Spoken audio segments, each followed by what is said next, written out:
Welcome to Gold Tier Ads Performance Max. You might not like the name, you might not like my face, but stick around because I'm going to give you everything. I'm going to walk you through how to set up conversion tracking correctly so you feed the machine good data. I'm going to walk you through all the campaign and asset group structures for lead gen and e-commerce that are working and will continue to work. I'm going to walk you through the level 1 optimizations so you can produce reliable, consistent results. Then I'm going to show you the level 2 advanced optimization so you can scale on those good results to grow revenue and conversion volume.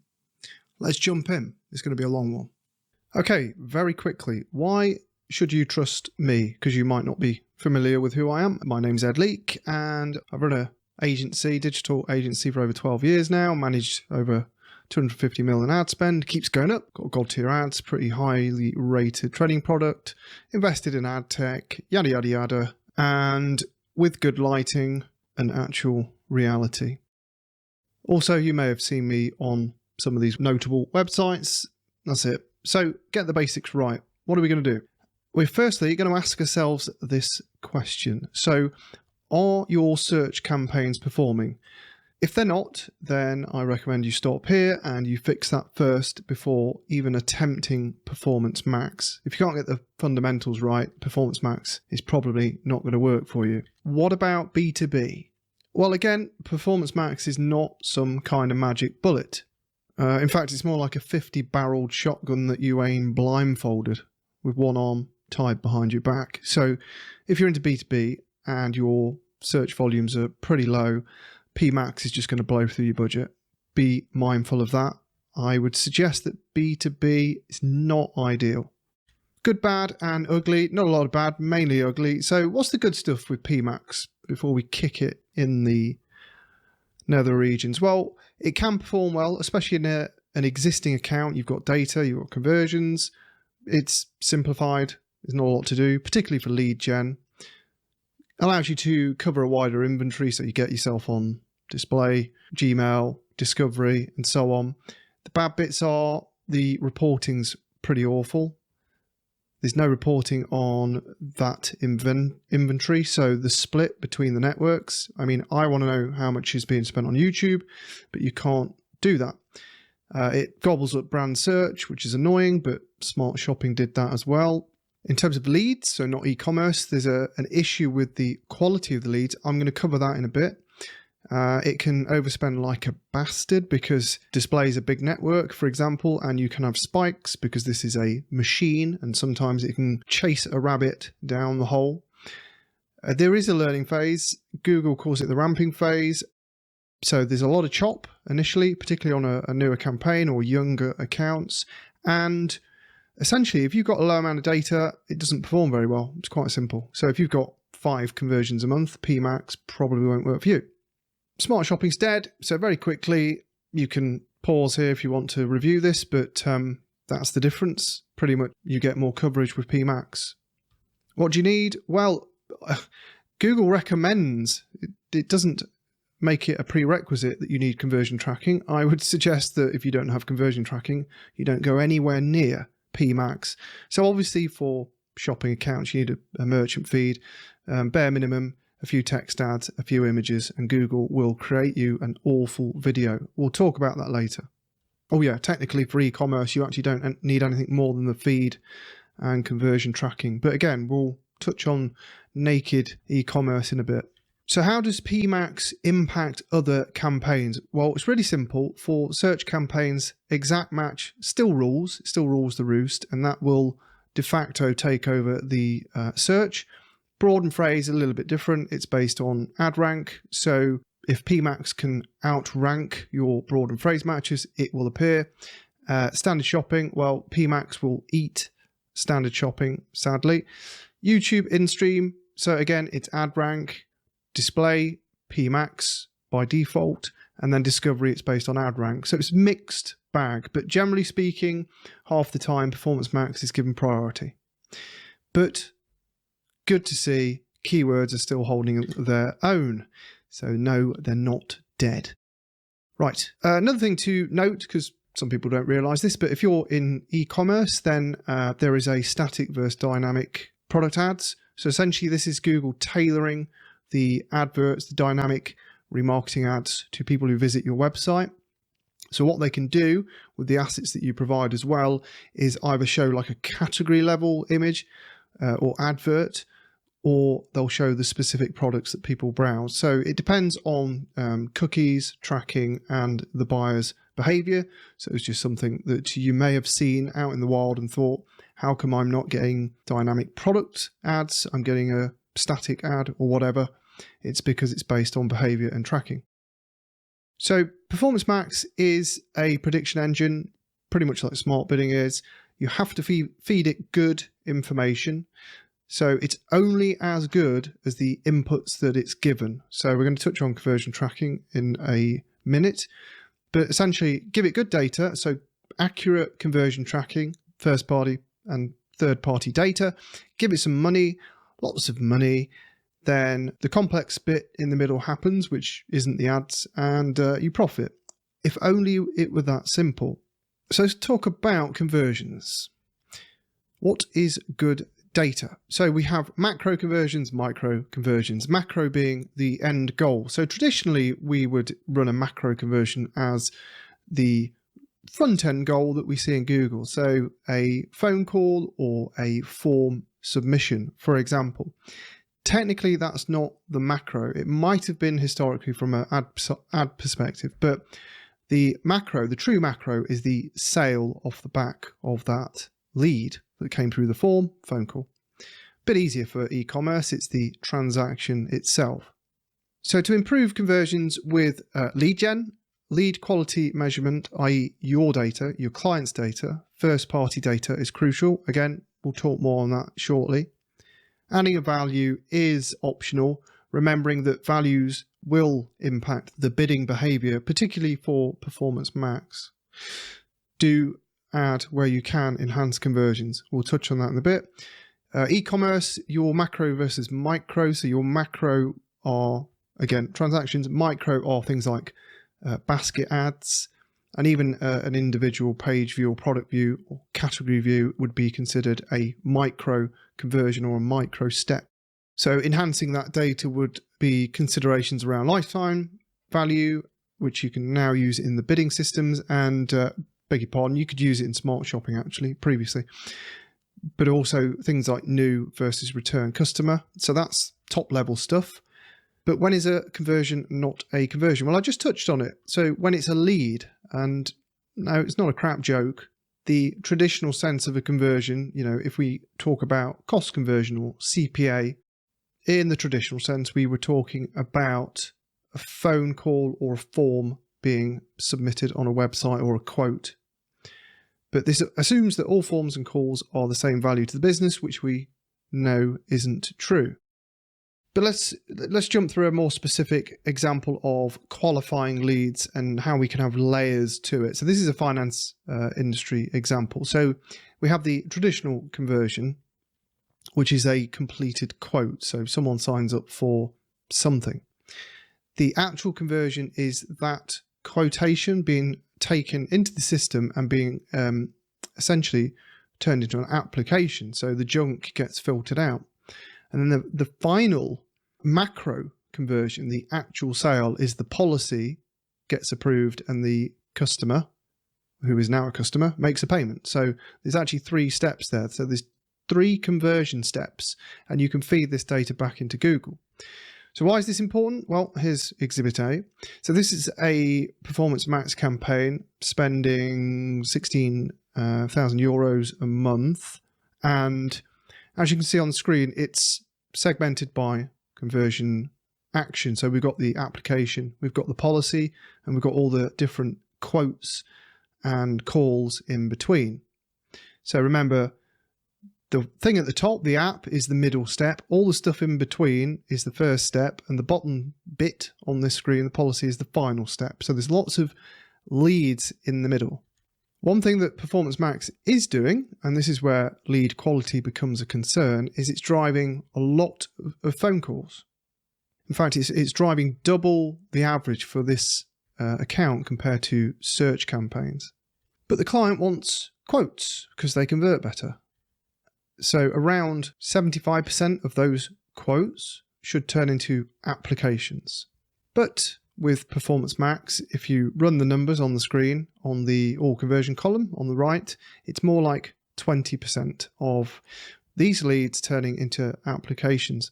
That means the value of the leads coming from Performance Max are really low in comparison to other campaigns in the account. So when I mention lead quality, conversion quality, good data, this is what I'm talking about, understanding this hidden layer. The data's in the business, you've got to get it back inside Google Ads. Yeah, Performance Max leads are cheaper. Yeah, here's an argument sometimes people will give you. It's, well, I'm paying less for those leads, so that's a win. Well, no, because more leads equals more calls to the business. It means more emails. It means more administrative work. So that equates to more cost for the business. It might even require them to hire people to cover this additional burden.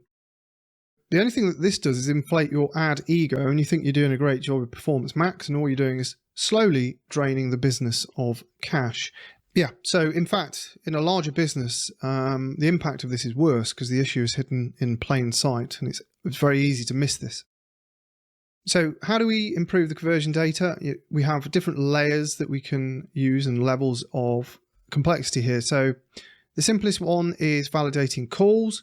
So they're simply marked as, and this is for lead gen, really not e-commerce, but marking the call as junk or qualified. Did they want the thing? Even if they didn't buy, did they want the thing or did they not? And then what you do is that's offline data. So your call tracking software, your IVR system, whatever your business or your client has got, you need to have an export of that data. It might be in a CRM, and you need to tally. So good, bad, and then you export that or pass that through to Google Ads.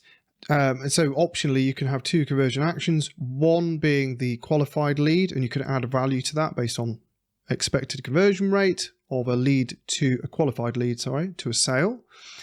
And you could give it a value, but then you could also introduce the other junk lead, but mark it as a secondary conversion and never target it, but use it for analysis, but you don't have to. But essentially your front end data in Google Ads will tell you a certain number of conversions, but then you re-import these qualified leads and you'll see the reality of those conversions. And those are the conversions that you would then bid against. So you start off getting traditional conversions in quotation marks, and then once you've got the data, get it back in the account and then move bidding over to that level. So most CRMs, if you're using one, do support exports to Google Ads now. If your client doesn't have a CRM, then you can use something like Zapier. You can handball it, excuse the hand job, manually in Sheets. So export the customer's data to Sheets and manually do it. And it's a pain in the backside, but my experience tells me that clients aren't very good at doing this themselves. You can hire someone to listen to phone calls and literally tally them, good or bad, on a sheet and then put that back into Google Ads. If you're more sophisticated, API. So if you've got in-house business intelligence or data that's accessible and you want to get that back into get that back into Google Ads, then the API is probably the best route, to be honest, fully automated.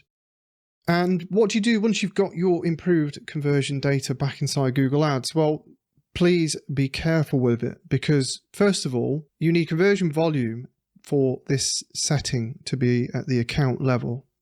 So what I mean is the converted leads in our previous example, let's say you get 30 conversions a month, and of those, only 3 are converted leads.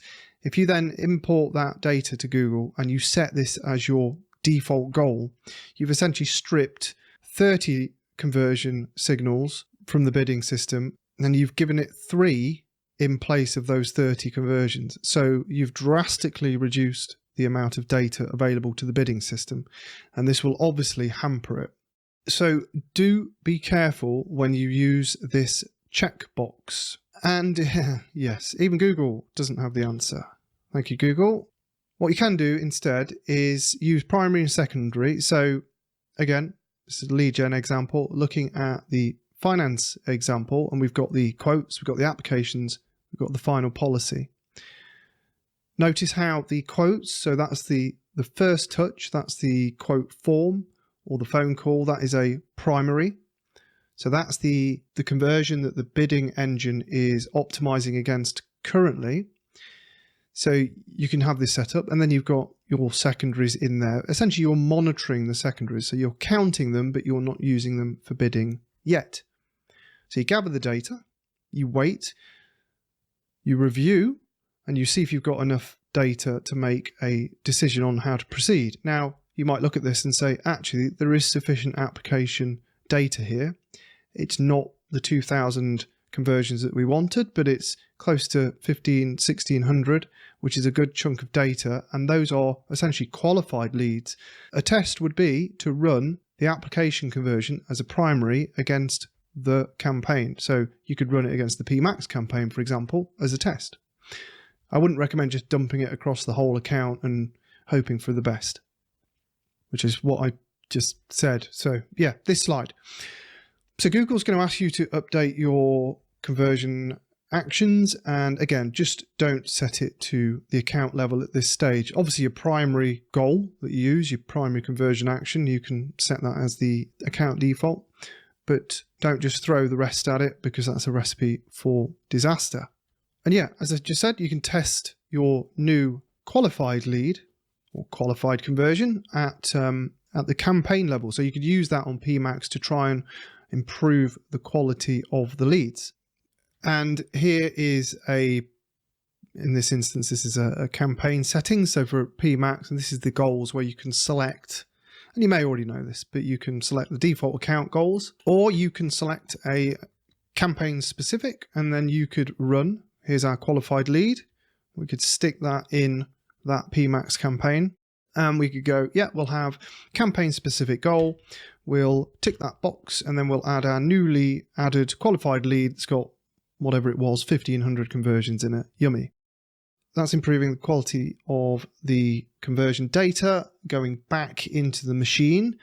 And you can also enhance your data with enhanced conversions. I'm not going to tell you how to do this. It's different for different websites. You might require a developer. To be fair, the Google support files are pretty helpful for this. Essentially, enhanced conversions matches name, email, and any other information you can provide it to the data that Google has on that person. So it enhances that lead, just improves the quality of tracking. Is it optional? Yeah, but I would definitely try and get it implemented, especially if you've got more than a few hundred leads a month.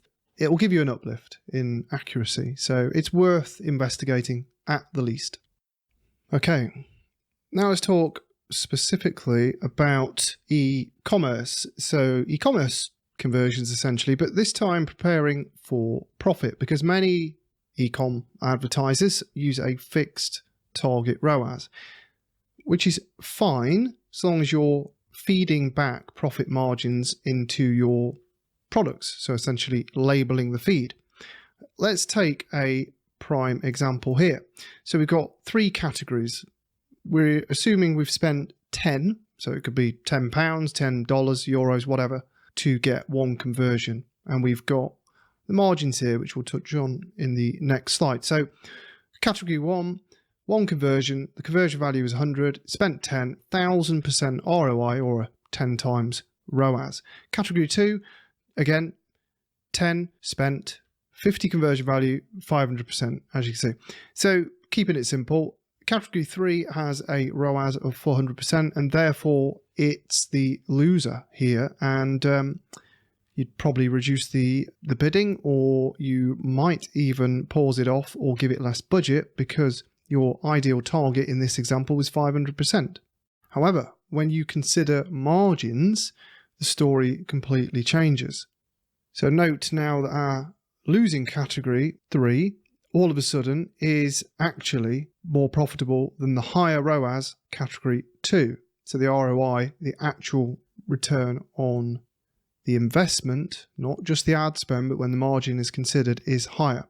So how would you deal with this? Well, as I just said, you would label your product categories or even your products in your feed based on margin, and then you would adjust your target ROAS per category where possible to suit the actual end ROI, to suit the margin levels. So this is something people will often miss or skip by, but this is one of the reasons why you would segment a PMax campaign, because you can't control currently the bidding or set bidding at asset group level. So you'd have to split out by category if you have varying margins and profitability. So it's a good reason to split if this is the case. If this is you put pen to paper, you see the same situation happening, good sign you should be splitting. But we'll get into splitting PMax asset groups and campaigns later in this training.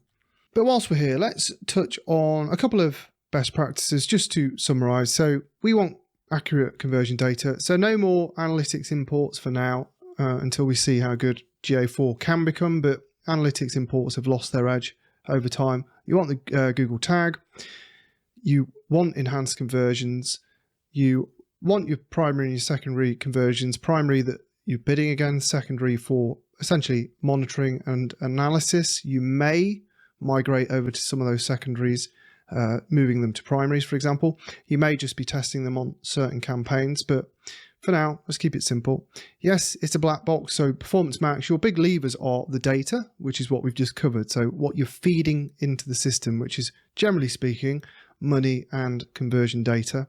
And then your other big levers are that money, the budget, the bidding, the way you group things, and to a much lesser degree, audiences. I put audiences there, and we'll go over why they do have and don't have much of an impact later. Oh, and the other thing whilst we're touching on it, don't replace your existing campaigns with Performance Max if they're working. So with the exception of Smart Shopping, which has gone away and we now have to use Performance Max, if you've got search campaigns that are delivering you value, they are gravy, then why would you pause them to replace them with PMax? It's not, in my opinion, it's not designed to replace search campaigns. Particularly in small accounts and with small budgets. And if you can't hit minimum conversion thresholds like 30 a month or whatever, then yeah, you shouldn't be going all in on PMax. You should be trusting your tried and true search campaigns. So let's talk about the juicy bit, the structure, how to structure your PMax. Again, some sort of best practices or prerequisites. So for lead gen, if you're getting less than 30 conversions per month, do not start with PMax. In fact, if you've got a brand new account, you're quite ballsy if you start with PMax, if you're asking me, but that's entirely up to you. I'm recommending you do not do that. If you've got an existing account and you're over the sort of 30-ish conversions per month threshold, then you can use your existing audiences, and I put it in quotation marks here, because it's not true remarketing. They are used as signals to give it a kickstart. Then you can use your, for example, existing website visitors or converters, customers, you know what I'm saying, your existing audience as a signal for your new Performance Max campaign.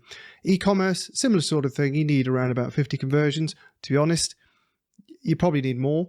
And if you can't get more than that, you probably shouldn't be splitting your PMax campaigns, because the data will be that thin that it will just struggle. I've seen this firsthand, that if you don't give it enough conversion data, it really, really does struggle. I don't know who gets less than 50 conversions a month though. I mean, the instance that I've seen is very, very high ticket products where conversion volume is not that high. PMax was a bit of a pile of cack for it. To be honest with you, standard shopping worked perfectly fine. E-commerce, as ever, nothing has changed. Feed optimization is your 80-20, so don't neglect it.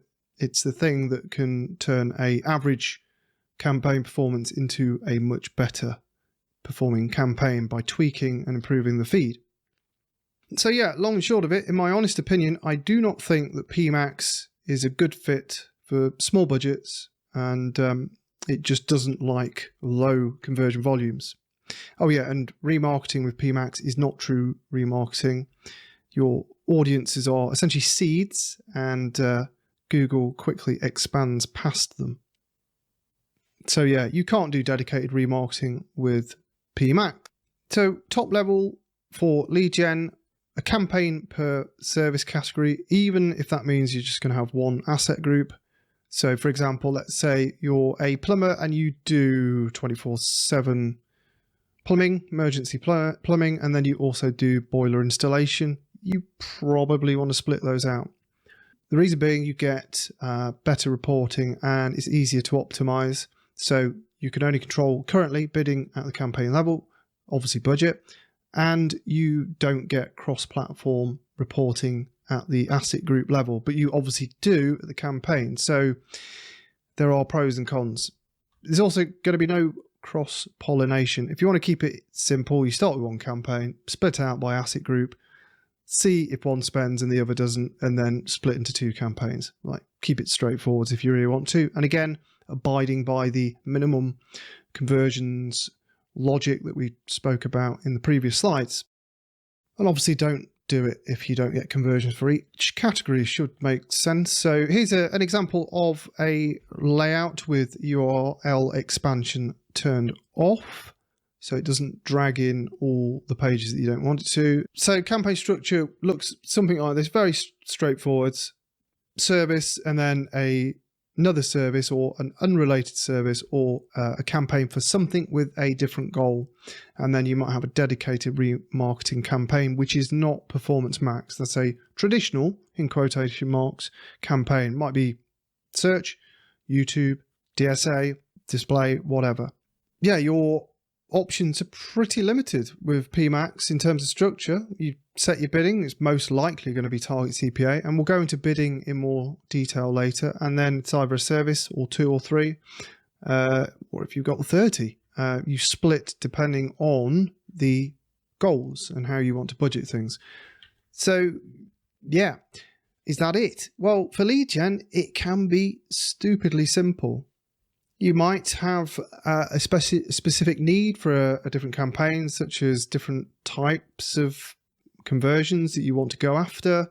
And of course, you can go after new customers. Again, you need volume. So you need to be a bit like my finance example earlier, where there was 2,000 conversions in that month for that one PMax campaign. That could certainly be split out into more of a new customer versus existing customer setup. Yeah, your prospecting essentially would be a different audience. You'd have different assets and budget for it. So it's essentially top of funnel. A use case for it, then you can drive traffic, so build up your audiences, and then you could essentially use those audiences in another campaign that's more bottom of funnel, actually trying to drive the end lead, the end conversion. Or you can use it to layer the audience that you've created over another asset group's audiences, and we'll go into layering audiences later. So these are a bit more nuanced. Most people watching this in lead gen probably won't need to go to this level of detail, so you've got an easy life.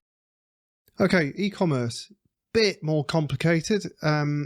Sorry, e-commerce people, but also more fun because there's more things we can do. From a very top level perspective, you can have a campaign per top level product category.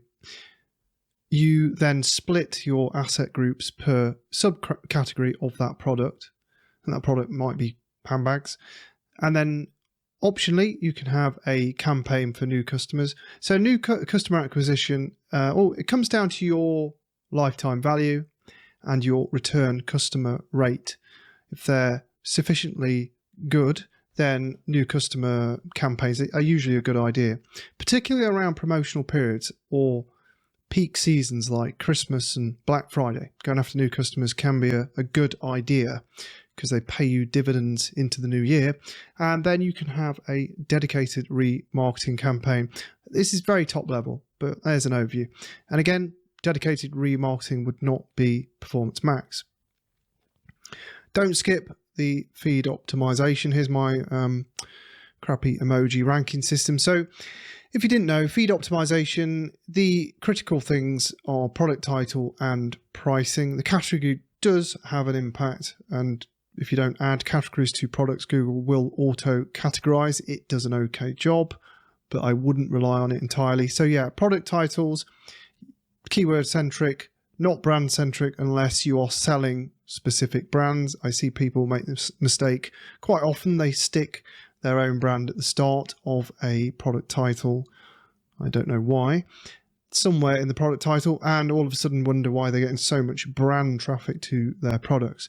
Pricing, well, it's a pricing engine essentially. It's a comparison shopping engine, and most people do or are price sensitive. So pricing will directly impact auctions and therefore your impression share. So from a customer's perspective, it will attract more clicks essentially, or a potential customer's perspective, should I say. So pricing is your lever in a competitive market to essentially gain more market share or reduce your market share if that's what you need to do for whatever reason. That's why margins start becoming a bit more important if you do have different product margins. So the single category strategy. You might need to split your campaigns by region or state for a large country like the United States. So you might have international setup going on, and therefore obviously you really want a location per campaign. You might even have accounts per location geographically or internationally. It's an entirely different thing, but start simple, particularly if you are a low conversion volume, low ad spend, or you've got a small product range. Or of course, if you're a single category store, if all you sell is a lampshade, then you don't need to overthink this. You can get away with one simple campaign. And I put here a dedicated remarketing campaign. That can be dynamic remarketing. Unfortunately, PMax does take precedence over dynamic remarketing over dynamic remarketing, but that doesn't mean that it won't work. So it's always a good idea to have, I'd say, in the region of 10-20% for remarketing. Again, comes down to your customer base, buying behavior and attribution and time lag and so on. So those are rule of thumb numbers. Remarketing bidding, so that depends on the platform you're running and the budget. So max conversions can work, but then target ROAS and even target CPA can work. It depends what you're doing with your remarketing. So you could start with max conversions, set a low budget, and see how it performs. Quite frankly, it's a simple test to do. So then you've got a split example. So here's an example with bestsellers or high sales volume products. One thing I would recommend if you're going to do this is to look at your all channel data or your back end data for your bestsellers and so on, because Google Ads can skew this data. A lot of people will click an advert but buy something else, so it can skew. So I would often use all channel data in analytics, for example, to see what the bestsellers are. And then this would probably suit a max conversion value bidding strategy where you use the budget to control the bidding essentially. So you set it at a level you're comfortable with and then see how much value it can drive. Whereas your next category or next 20 categories, how many you may have in each of your campaigns, would probably be target ROAS and a unlimited budget. And you might be thinking, what do you mean unlimited budget? Well, it's not literal. Well, it sort of is. You control your budget with target ROAS or target CPA. So for e-commerce, we're typically using target ROAS. So that controls the budget. But you control your max conversions with budget, not bid. So an unlimited budget is essentially safer on target ROAS because you're then saying to Google, if you can spend the money and hit my target ROAS, well, spend the money. It then comes down to stock availability. So it's common sense. You know, if you've got the stock and you need to make the sales, you shouldn't be limiting your budget. You should be giving it some headroom. So here's price and prospecting. So this is for sort of buying habits for bigger, more expensive products. Or you've got mixed products. So example being, let's say you sell barbecues, but you also sell garden cabins. These items have a 20 to 100 times price difference. They shouldn't be living in the same campaign, probably, because of bidding, because of budget, And also remember, because of bidding signals, they'll be different because different types of people will be buying a cabin versus a barbecue. Now, I'm not saying that someone who buys a cabin wouldn't also buy a barbecue, but the other way around, well, it's a bit less likely. You don't stumble onto a website looking for a Weber to chuck your sausages on and then walk out with a 10 grand log cabin. So in this example, we've got varying profit margins, price points, and essentially we're controlling the high margin product with a low target ROAS. We've got our other categories with a mid to high target ROAS. And then we've got a prospecting campaign because we've got some big value, high priced items that need a bit of nurture. So we've got a new customer, low target ROAS campaign running there to drive volume into this account. And then where I put expand in these examples, of course, that's just to say this is not set in stone. You can expand out. You could add 2 more categories, i.e. 2 more campaigns, or you could add 200. God help you if you do, but the option is there. And we have the on sale. So something that people forget to do is split discounted versus not discounted products. And you have typically a higher ROAS target for the items on sale with a lower target for the items that are not on sale, and again, this one includes a new customer campaign as well. And you could be really fancy. You could split your new customer campaigns into discounted versus not discounted as well. So you've got an additional layer of budget control and bidding control for new customers. And you might be looking at this going, hold on a minute, you've put a higher target ROAS on the discounted products? Well, yeah, because discounted products will typically increase your conversion rates, and often significantly, and therefore you can go for a higher ROAS. You might not have to. You might find that a level ROAS with your non-sale products is fine, but this is why I've asterisked it, because it's a stock level play as well. So if you've got a very high stock of an item, then you could go the opposite route. So you could go for a lower ROAS to ship, to sell those discounted products, especially if it's an end of line item. So you might be trying to get rid of those products. That's why they're on sale. So you would be inverse. You'd go for a low target ROAS and just get the stuff bloody sold. So yeah, items on sale, it's a balancing act. You might want to test. If you've got limited stock, you might want to actually try and go for higher ROAS. So you don't lose out as much on the discount of the item. So it's a balance, but I wanted to mention it because it's something that, again, I don't see everyone doing. They'll either just dump the discounted products in the same feed and therefore campaign as the ordinary products and also not touch the budget and bidding, or they might just give it more budget, which is completely suboptimal. This is the better way to go. So is standard shopping dead? Well, no.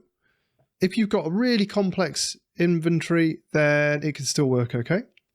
If you've got more budget to play with, then you can play with it. So you can split your feeds and your big inventory and your big budgets between PMax and standard shopping, and you can play and test.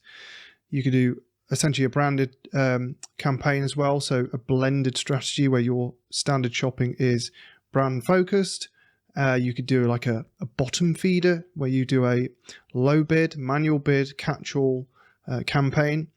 And also, if priorities are really important to you, then you can't use PMax because it's not an option. For most people, standard shopping isn't really the option, because if you're not actively managing, optimizing and improving and really honing your standard shopping, then don't try and beat Performance Max. I mean, I shouldn't have to say this, but if you're not going to put the work in, then just roll over, let PMax do its thing. So be honest with yourself and let PMax do its thing. Can we still do naked shopping? What the hell is naked shopping? No, it's not my weekend jaunts. It is a no asset, no image, no text, no video, no nothing essentially smart shopping converted to Performance Max campaign. And yes, it still works, and yes, they still perform. So you create a PMax campaign, you don't add text ads, you don't add images, you don't add anything, you just create it naked essentially, and it will run a bit like a smart shopping campaign would run. If you find that you can't do that because Google won't let you, then you can just pause those assets after you've added them, or remove them, or do it in Google Ads Editor. But yes, it's still there, it's still available. It's even in, obviously Google doesn't call it naked, but it's in the official Google support docs. They do acknowledge that the sort of stripped back setup is a thing, but Google does not recommend doing it. And generally when Google doesn't recommend something, they will squish it eventually. So can you run a sort of smart shopping campaign in Performance Max by not adding assets? Yes, you can. Does it work? Yes, it does. Audience signals. Right, let's keep this really simple. When you're starting out, you want a specific custom segment. So take your top 15, 20, 30, maybe 40. Don't go above 50, but your top 20 to 30 keywords from your search campaigns, squish those into a custom segment. Essentially, that's an in-market audience, and you apply that as your audience signal. And you could also blend over the top of it another segment of competitor URLs, for example, or category terms. But I would stick to start with the specific search terms that have been working for you. So if you've got a newer account and you don't have that search term data, again, I'd question, should you be doing PMax at this stage? But if you really want to, then you just have to do the search term keyword research, stick those into custom segment, competitor names, competitor URLs, or service product type keywords, and keep it relatively simple. So that would be 1 or 2 audiences, and it's enough. Is it really? Yes, because I've seen it work. I'm not telling you hearsay or best practices that were pulled from my backside. This is actual based on real stuff, real spend. So can you run with no audiences? Well, I wouldn't recommend it, but yeah, you can. So technically you don't need an audience. The audience is used as signals, so they steer. They essentially say to Google, can you try going this direction first? But Google quickly moves beyond those, and you will see this in the essentially the reporting tab, the insights area of your asset groups, inside the campaign. It will show you the different audiences that are triggering, and you will see quite quickly that those are not audiences that you necessarily added. But this is keeping it super simple. So 1 or 2 audiences, that's enough when you're getting started. Really simple, done. And obviously that applies to both lead gen and e-commerce. So again, just touching on splitting, why you might split your campaigns. The obvious one is budgets, bidding, locations, and I'm going to go into more detail with some more ideas for e-commerce, but things like on sale, not on sale, seasonality, remarketing, and experimentation, of course. We've talked about the naked or stripped Performance Max campaigns. Well, you could also try pulling out, say, a category of products and running another campaign that isn't stripped, that you focus on. Let's have a look at some ideas for why you might split and what you can split for. Well, here you go. Take your pick. There are many reasons, and these are mainly for e-commerce. So if you're lead gen, you can skip the next couple of slides, but there are all your essentially zero metric situations. So you've got a category of products that isn't getting impressions. Well, that would be a good reason to split out and see if you can get some impressions driven into that product category. Same with clicks and conversions. You might have bundles that you want to sell separately, not being mixed into the budget and the bidding of your regular singular products. You've got things like product launches. price points and seasonality and margins and sales volumes and yada, yada, yada. There's lots of things that you can do. You've got multi-buy, you've got low stock, you've got overstocked.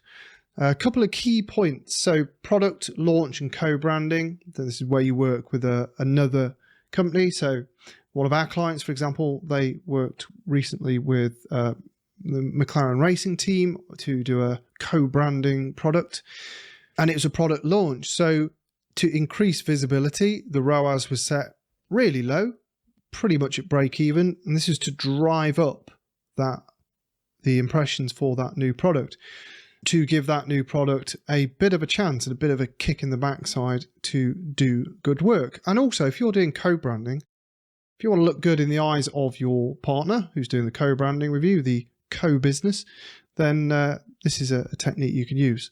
Split them out, low ROAS, give it a bit of budget, and away you go. Of course, you could do maximize conversions as well. Give it a push. And then you've got, as I've mentioned before, sales are for segmenting. So you split your on sale versus not on sale, so you're discounted. And the other forgotten split, so seasonality. It's always a good reason to split. If you're selling garden furniture and you've got a line of Christmas products, don't just dump them in the main campaign. You should definitely have a campaign for your Christmas stuff. Let those jumpers have a different budget and bidding and signals set up. So yeah, what's the best way to throw the bidding engine into a fit? Well, it's just to dump a one-off seasonal item into your main campaign. So don't do that. So yeah, I hope that gives you plenty of ideas to mull over. So the best Performance Max structure is, well, it doesn't exist, but you probably saw that coming. Keep it simple to start, especially if you don't have a lot of data. Split by campaign if you need budget and bidding control. And then asset groups. Again, just think ad groups, think ad relevance. Just think these images, these text ads that I'm putting together, or this text information for Google to put the ads together on your behalf, do they make sense for every single thing in this asset group? If that's not a yes, then split the asset group. Like, super simple. It's all about relevance. Does the ad fit? Is that the best ad to serve for everything in that asset group? Less audiences is more. 2 is fine. It typically beats adding more until Google figures it out and ignores what you tell it to do anyway. And layering audiences really does work if you've got the data. And again, I'm going to touch on that later. So in short, more audiences equals wider targeting. Let's maximize our budget and bidding. For lead gen, you need to avoid taking budget from existing campaigns that are performing well. Again, this should be common sense, but I've seen people do it annoyingly. Sadly, literally close off or pause a search campaign that was driving conversions in lieu of a PMax campaign. So instead, take some budget away from the underperforming areas of the account and stick it in Performance Max, but then keep an eye on existing campaign performance and spend to see if Performance Max is essentially cannibalizing it. You can get around this a little bit with some keyword optimization, which I'll show you later in the optimization section. But remember, PMax is not the end game. It's an option, particularly for lead gen. I'd say for e-commerce, it's pretty much not an option, but for lead gen guys, you don't have to use Performance Max. Now, in terms of bidding, so this assumes you've got conversion data. Otherwise, we shouldn't be having this conversation anyway. Target CPA is pretty much the way you want to go. There's no wrong or right answer, to be fair, but do test. But if you want stable and if you want stability in spend, then target CPA. If using max conversions, start with a smaller budget than you might normally and just notch it up every week or when the conversion volumes come in. So you're controlling your CPA with the budget and you're just nudging it along gently as it goes. But again, this assumes you've got data. If you don't have data, well, it's a crapshoot. E-commerce budget. We've touched on this in one of the structure examples. It's the sort of 80-20 or 90-10. So give a little bit of budget to some dedicated remarketing just to see if it will work for you. It may get eaten up by Performance Max, but see how you go. If you're running any standard shopping campaigns, assume as soon as you put PMax in place that it will steal from your standard shopping. So if you're in a situation where you're thinking about migrating, then assume the worst.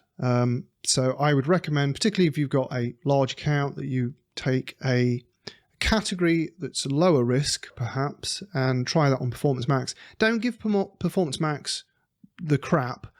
Don't expect it to perform if you dump literally your non-converting categories on it and then wonder why it's wasting money. Give it a chance, be fair to it. The other interesting thing, and the reason why I like running a dynamic remarketing or some form of remarketing with Performance Max, is because if it does kill it off, you at least know by how much. So it gives you a sense or an idea of what Performance Max could be doing in terms of remarketing, because it's very hidden and you can't actually specifically report on it. So there is another benefit there. Now, if you are in the e-commerce space, you've got a new account, then you probably want to start with max conversion value and switch to target ROAS a few weeks later, probably a month later, and once you have conversion volume and values coming in. Again, common sense, if you sat there for a month and your spend's gone haywire, you're under where your ROAS needs to be, well, you either reduce your budget or you stick a target ROAS in. So you control your ROAS by adding or removing budget. So if your ROAS is positive, you increase your budget gradually. Now, gradually is, for me, it's an arbitrary 10-20%. It's just a safe number. Can you increase your budget by 50% or more? Yes, you can, but it's far more nuanced and you would need to do some calculations and predictions. So if you want to understand the auction, the Google Ads auction in more detail, then watch my video, Why You Can't Scale. I'll stick a link somewhere on the screen now if I remember, so do take a look at that. So when migrating from standard shopping in a existing account, use target ROAS and set it a bit higher than current performance. The reason you can do this is because your standard shopping is existing, therefore it has data and you can go straight to target ROAS. The other reason for increasing your ROAS target is the assumption is that Performance Max will slightly outperform initially because it's using remarketing. And generate a higher ROAS for roughly the same cost. So it gives you a little bit of a bump. It might be a 5 or 10% bump. Don't assume it's going to be a magical bump. But it will also go after branded terms annoyingly. So yeah, make it work a bit harder for you if you migrate from standard to PMax. New customer acquisition. So as with smart shopping, you can now run new customer acquisition bidding strategies with Performance Max, which now enables lead gen also to use this bidding strategy. So you can use this feature to instruct PMax to go after new, in quotation marks, customers only. So the tracking isn't perfect. What Google sees as a new customer might not actually be a new, i.e. their cookies expired or deleted or whatever. It's a tracking issue because tracking is not 100%. So don't expect 100% new customers. It's sometimes miles off that, it's not even half, but the bidding strategy is heavily biased towards new customers, new users for your website. So for e-commerce accounts, it makes sense to go after new customers because typically your lifetime values are higher, particularly if you have a good return rate, as in return customer, not returning the product. For many lead gen accounts, it's less important, but mid to larger size lead gen, it's certainly worth testing. A smaller lead gen, probably not. If you're selling, if you're servicing, if you're a local plumber servicing the area, probably not that important. You probably don't want to be using PMax anyway. The campaign has to be separate because it's a new bidding strategy, and expect the ROAS to be lower for e-commerce and CPAs to be typically a bit higher for lead gen. So what about the first option? Because in my image, I selected the second. Well, it inflates your ROAS essentially. So I'll show you on the next screen.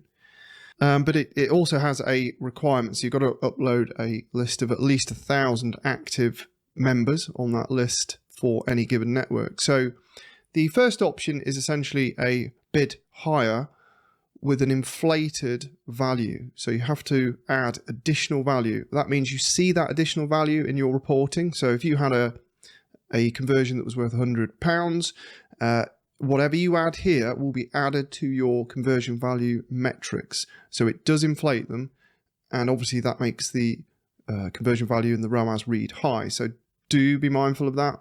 That's why it's worth testing both the adjusted, recommended, and also just the pure new customer bidding. And then we get some pretty basic reporting, quite frankly. So under your conversion segments, there's a new versus returning, and you can have a look at how Google is tracking these new versus returning customers. Be prepared to see quite a discrepancy. You might be as low as 20–30% new customers being tracked, and then a big chunk of them unknown, but it's still worth testing.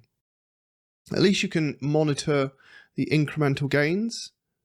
Just be sure to keep updating your customer lists that you upload to keep them fresh as new customers come in. You know, once every week or two is ideal. It depends on the size of the business, but at least every few weeks. And finally, unspent budget. So a higher daily budget gives PMax some wiggle room to expand. This is particularly important for e-commerce where you might have a bit of flux and a bit of seasonality, where you want some headroom to spend more.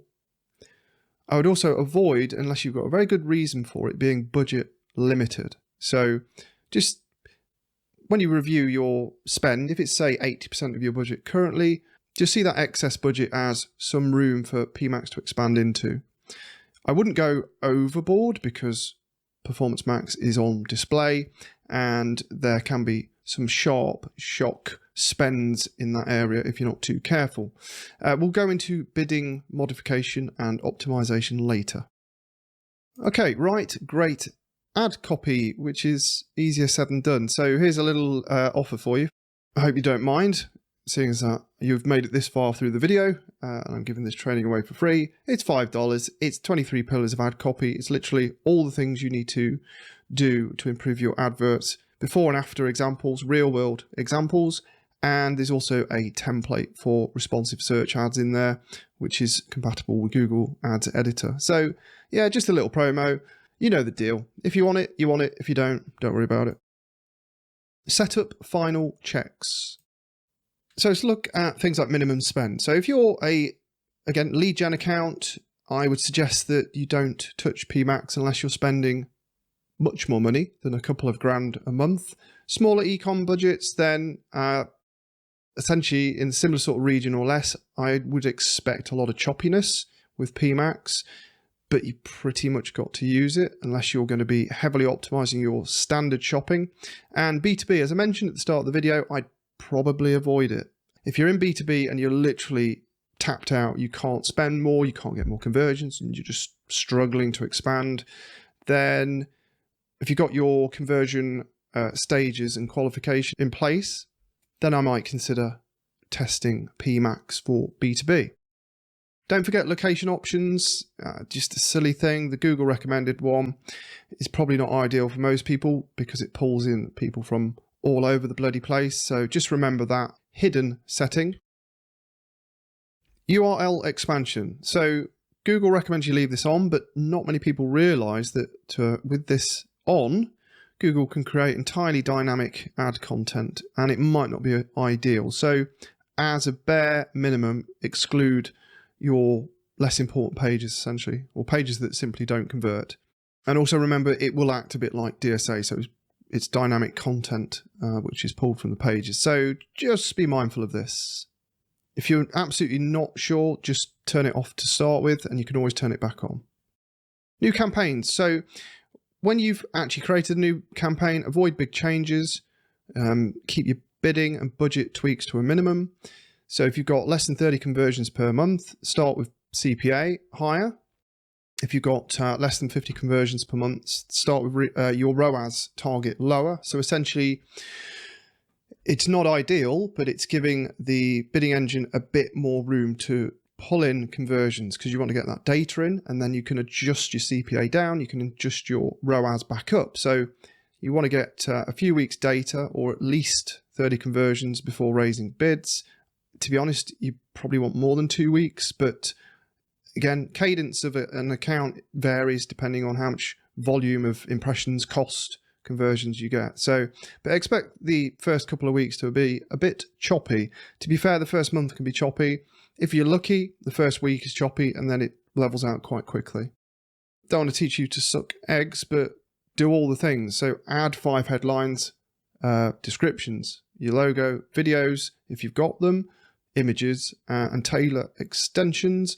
Obviously, if you're running naked shopping, then you don't need to do this. I think anyone can write 5 decent headlines. It's not like responsive search ads where people are trying to write 15 headlines that don't really make sense or they're not that unique, but 5's doable. Same with descriptions. So pretty standard stuff.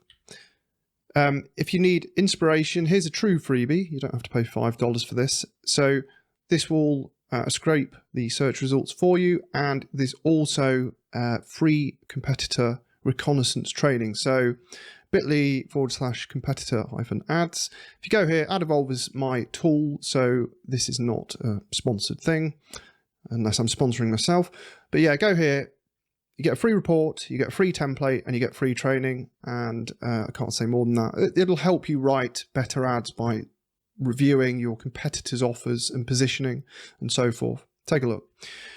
Template creativity. So essentially, if you need some inspiration for your imagery and so on and video, Google has kindly created the Creative Studio. It's okay, to be fair. You know, if you're really in a rut, you can use some of their templates. They're not awful. The video templates are certainly better than the automated things that Google puts together.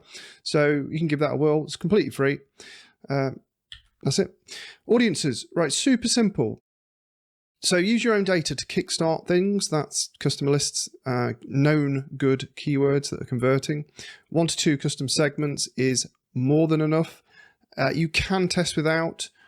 That's very optional though. I mean, that's really for bigger budgets where you just want to go wide and see what comes in. But for most people, a couple of audiences is more than sufficient. So don't overthink it. Oh yeah, Google's given us the new content suitability management thing, and this allows you to account-wide exclude content keywords. So that's not for search, that's for display on YouTube. Sensitive content, park domains, YouTube live streams, and so on. By default, I would exclude live streaming and park domains. They're just wasteful. So that's pretty straightforward.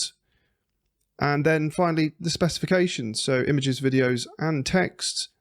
You can find this on the internet if you want to pause here and review. But again, it's pretty straightforward stuff. Your headlines are 30 characters as they are with search, and then up to 90 characters as they can be on responsive display. So yeah, pretty straightforward. So that's it. You've created your campaign. You've set your budgets, you've set your bidding, you've got your assets ready, and then you go live and you stop. It's not time to optimize yet. You've built your campaigns, you've launched. Now what happens? Well, how long do you wait? This is the patience game. So Google recommends 6 weeks, which is easy when it's not their money, but they suggest this to allow the machine to learn. 6 weeks of spend. You can't be serious, man. You cannot be serious! Is 6 weeks accurate? Well, it can be half that. It can be more than that. But let's assume it's 6 weeks. So assume the worst. Be a bit cynical. You need to prep yourself for that 6 weeks. That means you need to reserve that budget and you need to understand that situation going forward. So there's no point setting up a PMax campaign and a week and a half in going, oh, it's not converting, it's spending money, pause it, scrap it, game over. You're just wasting your time. So you need to set aside a budget that you can comfortably live with for at least a month, even if it doesn't perform as well as you hoped. Now, obviously, if you're like week 2 or 3 in and it's absolutely going tits up, it's overspending, there's 0 conversions, then yeah, nuke it and rethink it. But patience is super important. You can try and tweak and overtouch. You know, the more you touch it in the early days, the worse it can perform, quite frankly. Also, you can artificially delay gratification here by going overcomplicated with your setup with too little budget. So if you've only got $50, $100 to spend a day, rein it back in. You probably want a single campaign with an asset group or 2, particularly something like e-commerce. If you've got a really small budget, you probably get away with just running a single campaign, single asset group, maybe for a specific category that you know sells and that will get volume through it. There's no point trying to stretch a tiny budget across 50 things.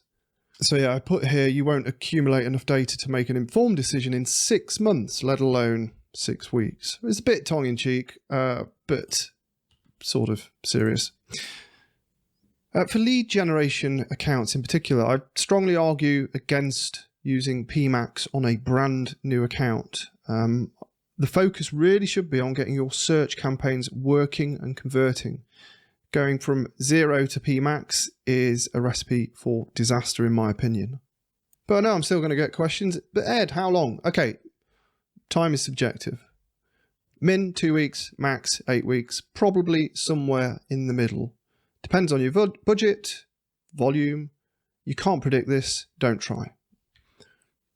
But I can't just leave you hanging. So here's a process to review your Performance Max. So you go live in week 1. Then there's the learning and ramp up phase, sort of 2 to 4 weeks in. So you're now at a month. Then you need to apply your conversion lag when you review this period. So you essentially ignore week 1, and then you want at least 3, but possibly 4 weeks of data plus that conversion lag. So if you go to attribution, path metrics, and then you look for your average day to conversion, that will tell you your lag. Some people have a few days of conversion lag, some people have weeks. So don't just review an arbitrary month, including that first week. Exclude that first week of chop, and you'll be able to see the chop. If it's not that choppy, well, you might be able to include it, but yeah, I'd probably look at removing the chop. And then let's say your conversion lag is a week, a nice round 7 days. So essentially you review week 2 through to 5, and then after that you optimize. Hopefully that makes sense.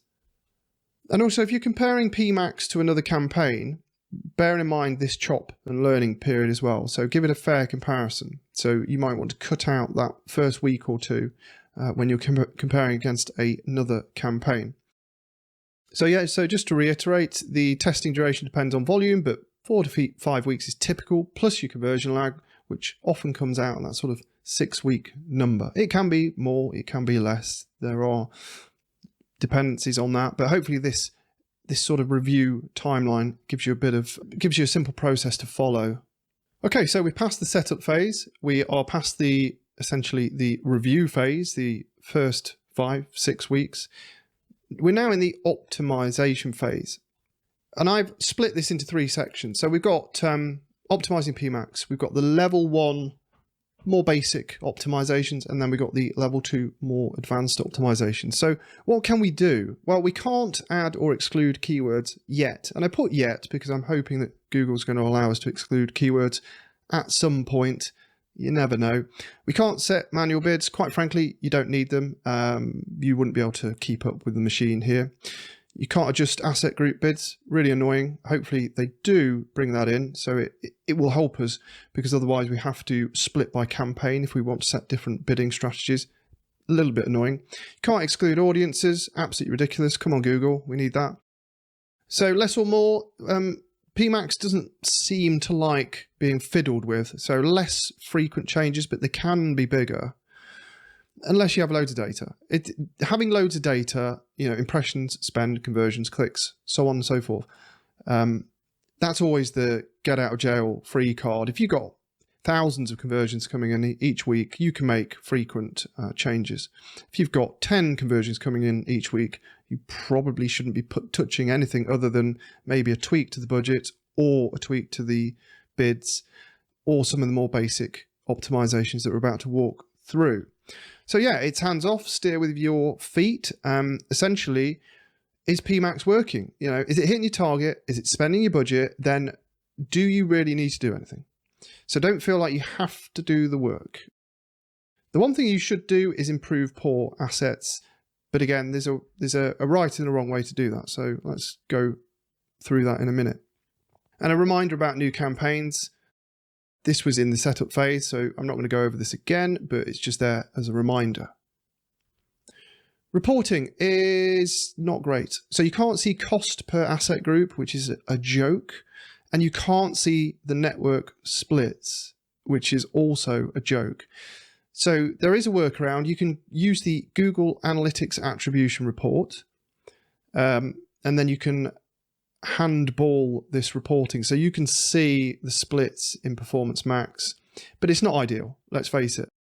The only thing you can really do with that data is then split your campaigns out or make some changes that hopefully bias Performance Max away from some issue, like it's overspending on display, for example. So the data is there, it's just that Google isn't giving it to us inside Google Ads, which I think is a bit of a piss take. So hopefully we do get the network split reporting and the metrics at the asset group level eventually. Okay, so why is this really important? So let's take an example. If I knew video placements were spending really hard, they're spending half my bloody budget, then I'd want to focus on video production, right? But those videos might not be converting that well. And also, video production isn't a 10-minute job. It's a hell of a lot easier to create text and image-based assets. So I'd want to know that, and I can't see that at the minute. And conversely to that, what happens if Performance Max is not spending on video? Well, I could be wasting my time and money creating video assets that Performance Max isn't going to use for my account anyway. So it's really quite frustrating. Right, these level 1 optimizations, focus on what you can see, because I've just told you about what you pretty much can't. Budget balancing, super important. So a higher budget sends PMax a signal that it has some wiggle room. So even if it's not spending it today, and I did touch on this in the budgeting and bidding section of the training, but essentially you're giving it headroom, and if you're budget limited and below your CPA target or you're above your ROAS target, then you really should consider adding budget, because that will unlock some volume for you. Or you could just simply reduce your target CPA, so small portion, 10%, so then you don't keep hitting your head on that budget ceiling. And the same goes for target ROAS. You can increase it a notch so you get more for your money, essentially. Ideally, you just add a bit more budget to it to scale it up a bit, but I understand that that's not always the option. Do we care about ad strength? Yeah, we do. But just remember, good is good enough. And the ad strength is quite arbitrary. You can literally toss any old random stuff in, and as long as you fill out every field, you will get a higher score. It's not that smart, really. So knowing that, you'll understand how that score is manipulated and what it actually means for you. So a higher score does not mean better performance. It just means you've given the machine more assets. More assets is good because it is a machine learning system, so give it more things to use. But if you can't say something worthwhile or you can't add something that's good, I wouldn't. Give it some thought and come back. What do you test? The 3 key things that you can test is a different call to action, and then a different offer with or without price, and of course benefits versus features. If you want more in-depth, if you want everything, essentially real world examples and a template, just grab 23 pillars for $5. I won't tell you to do that again. Performance column. So in Performance Max, you have a column that shows you asset performance. So don't replace low assets unless you're maxed out.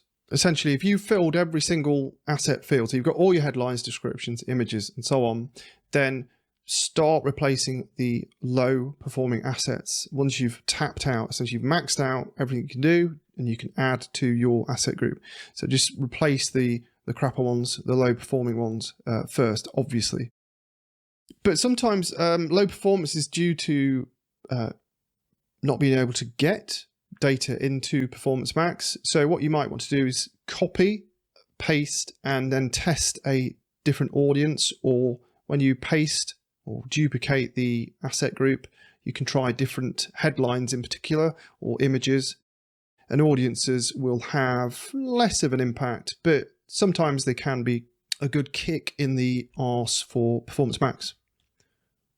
Search term extraction, probably one of the better things in Performance Max, actually. So you want to take your converting keywords that have got volume and add those to relevant search ad groups as exact match keywords. So really simple, but don't waste your time on the non-converters. Don't waste your time on the low search volume keywords. So if you're seeing things in here that have got one conversion, probably not worth your time extracting those out.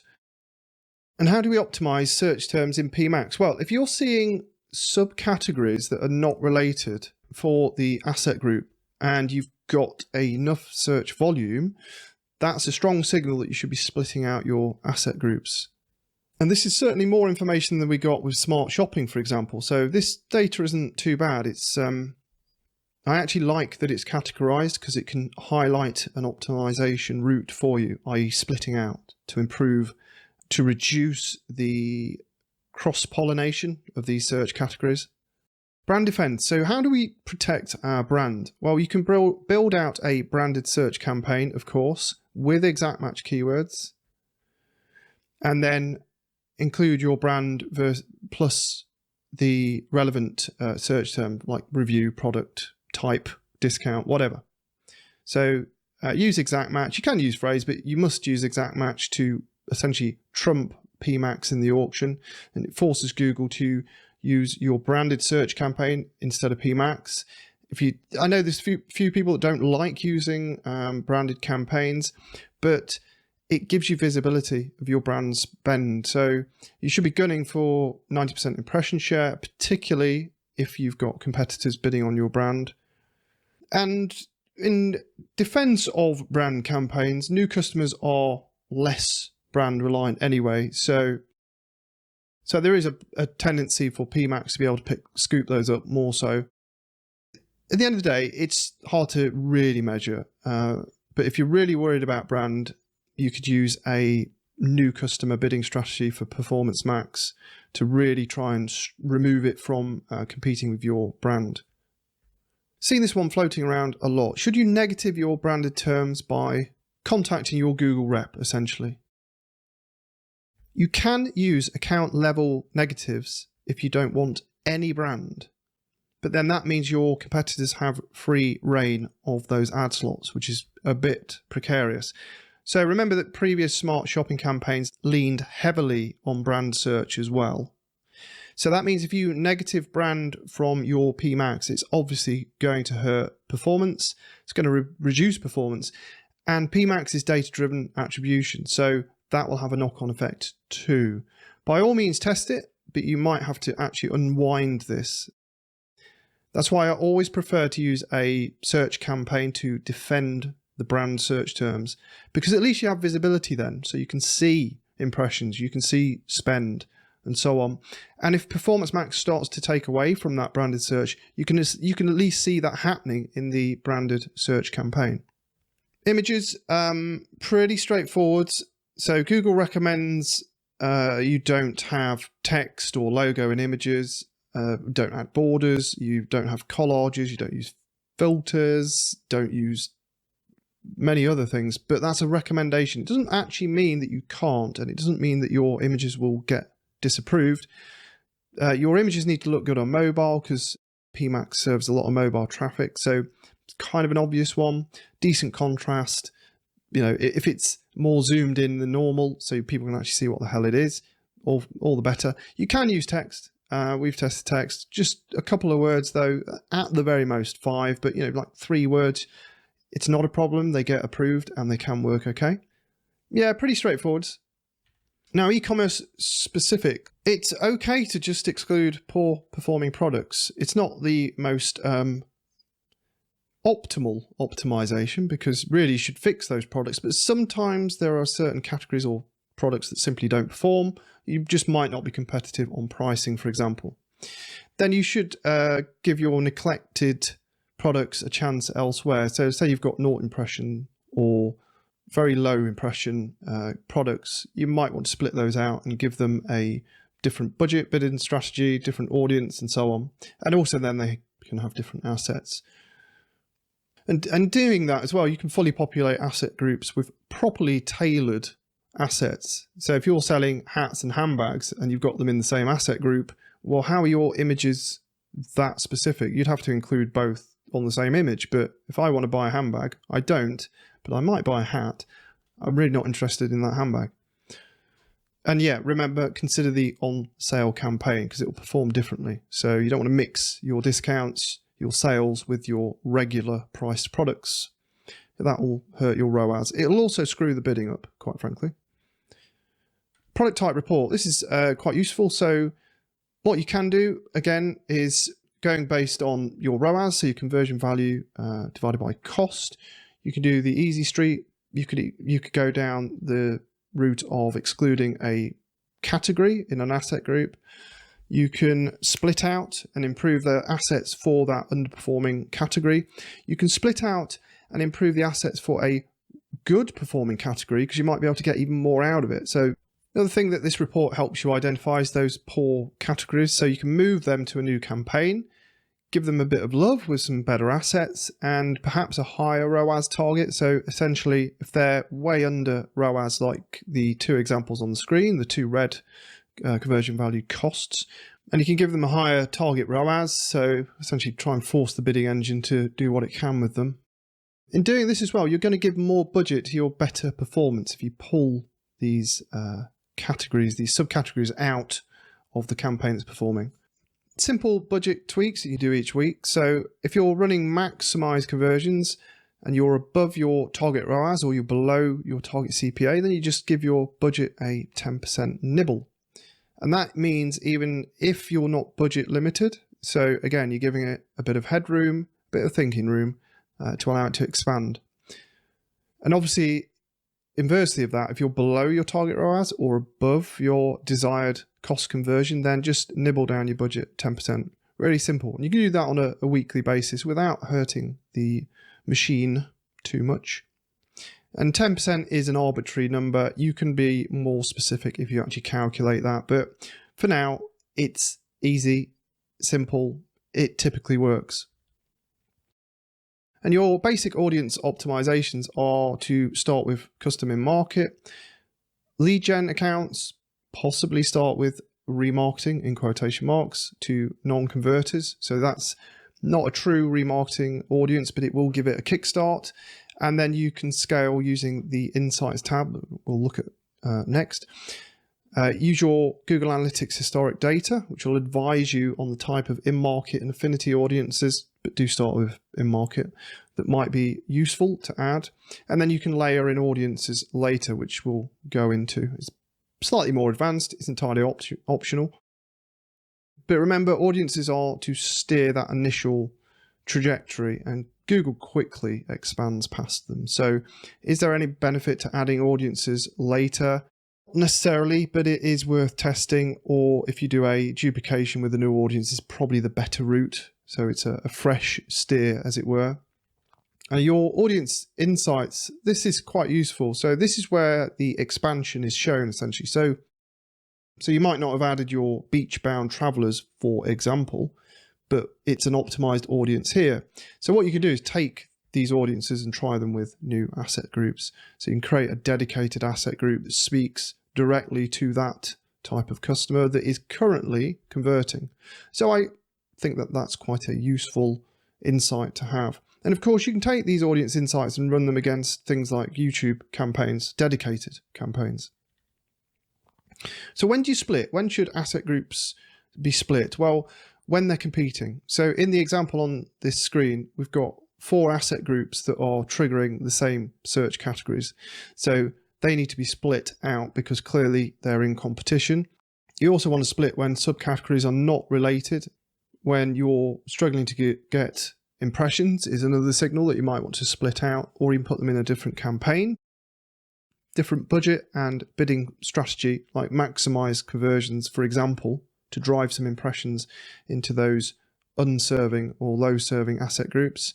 And also when reporting simply isn't good enough for you. So if you need to see an asset level spend and all the click, impression, conversion metrics, the only way to do that is run one asset group in one campaign, sort of like dedicated reporting in that respect. I wouldn't do this if you've got low data, again, because splitting out Performance Max into small chunks of data will hurt. If you've got sufficient data, you've got 100 conversions in one asset group, 100 in another, so on and so forth, then you can get away with splitting, quite frankly. If your entire account does 100 conversions a month, you might be running the risk of crushing that or restricting that performance because of a lack of data. Thanks, Google. Another crap report. Placement reports, they're a disgrace, quite frankly. So you only get impressions, which is, ridiculous. So we can't see a placement spend, conversions or anything. You can export this, filter it, play around with it, look at the domains in it, and then you can add it to the exclusions in content suitability, or better yet, you can use Ad Editor. But it doesn't support placement exclusion lists, which I find a bit ridiculous. So yeah, what you will see is Google owned and operated, and that includes Gmail, Play, Discover, and YouTube reporting. So that one line in your placement report is everything, and you only get impression data against it. So it's atrocious, quite frankly, but at least you can exclude some placements. I guess we've got, but you can't do that inside the report, of course. You have to do that manually. And don't forget, if you're losing your marbles over ad copy and competitor reporting, grab the free training, template and report as mentioned earlier. Okay, the more advanced level 2 optimizations. So when do we replace asset groups? This assumes that you've done all the level 1 optimizations first before you're going to nuke your asset group. So essentially deleting it or getting rid of it or replacing it entirely. So you might have audiences that are showing mixed results. You might want to then duplicate and keep the winning audiences or add them as signals, and so on and so forth. But essentially, you need to do the level 1 optimizations first before you start nuking things. I spoke about it earlier, layering audiences. So you need more data, not assumptions, but you can layer things like your custom segments, your own data, in-market, demographics, the whole shebang, and then you have a layered audience. Again, this is a signal. It does work quite well on bigger accounts. I mean, this is a mortgage example. Obviously, that's quite a big market, so there's a lot of data in this account, and it can work with this. But I wouldn't use this setup if you don't have sufficient data, quite frankly. Seasonal balancing. So not all stores enjoy seasonality or promotion periods. That's why you need to think ahead. So set your budgets to capture additional headroom during these promo periods, like Black Friday, or conversely, push your ROAS up to fend off budget and stock exhaustion if you're not actually in the mood for Black Friday, for example. So start making adjustments a week before you think you need to. This is another thing as well. A lot of people start making adjustments for Black Friday a week before, when actually they should have been doing it many weeks before. Don't start thinking about Christmas in the first week of December. You should be planning in September, if not August, and raising budgets in October, for example. And do remember the new customer bidding. There's an opportunity here to collect new customers in the heightened shopping seasons, especially pretty much most of Q4, to be honest. Insights, these are helpful. These can trigger your bid and budget changes, so it gives you a bit of a heads up of where you need to be and if you should be bumping your budgets, or updating or splitting assets out into new customer campaigns, or there's an opportunity in the insights to do that, then go after it. But yeah, the insights are okay, and they might give you an opportunity to catch some expansion. And also there's a bit of a prediction ahead for you as well to give you insight into how much you should be allocating. Seasonal bid adjustments. So Google supposedly figures these out automatically in the bidding engine, but you can help it along. So the example on the screen is a Black Friday blowing the doors off seasonal adjustment. So this is previous 2 years have been 30 to 50% conversion rate increase. So we are telling the bidding engine to expect that during the 21st and 25th of November, and therefore increase the conversion rate 50%. And what does this actually do to the bidding system? Well, if you double your conversion rate in this adjustment, it essentially halves the ROAS for the bidding engine.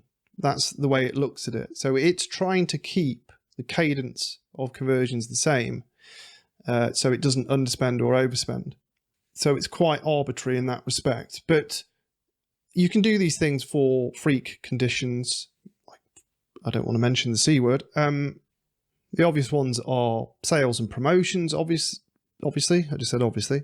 Stock and availability. This is another one. If you have a stock issue or supply issue, and therefore your conversion rate is going to drop through the floor, this is a way to sort of counteract that.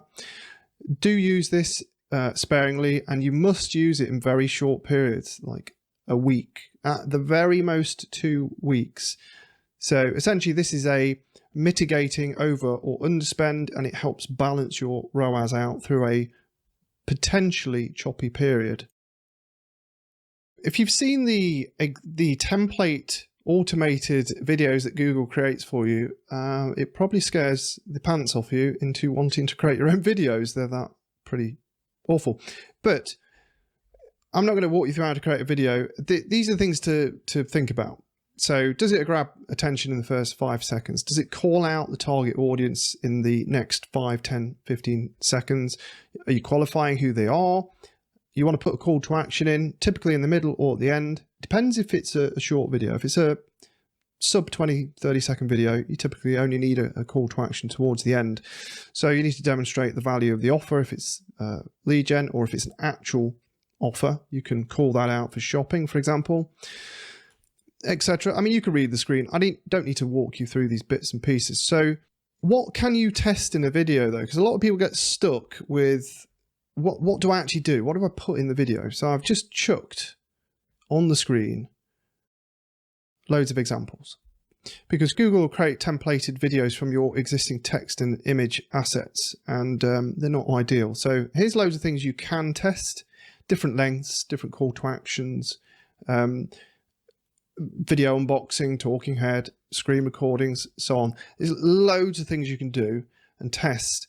And one thing I would say is try and split your video up into the initial hook, so that initial 5 seconds, and then the body, and then the call to action. So record a few different hooks. So say you've got 3 or 4 hooks, and then the body of content, say you record 3 or 4 versions of that, and then the call to action, you might have 2 or 3 different call to actions.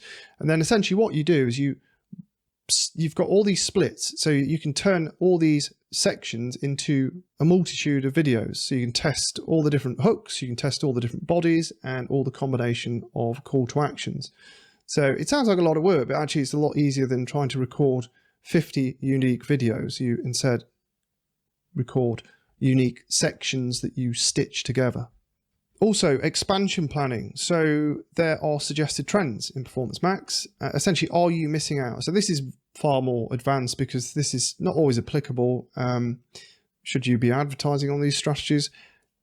Can you even advertise on these strategies? For example, here we've got pajamas and sleepwear. You might be selling shirts, and pajamas are completely inappropriate, but it might give you impetus to expand into a certain area based on what you do now.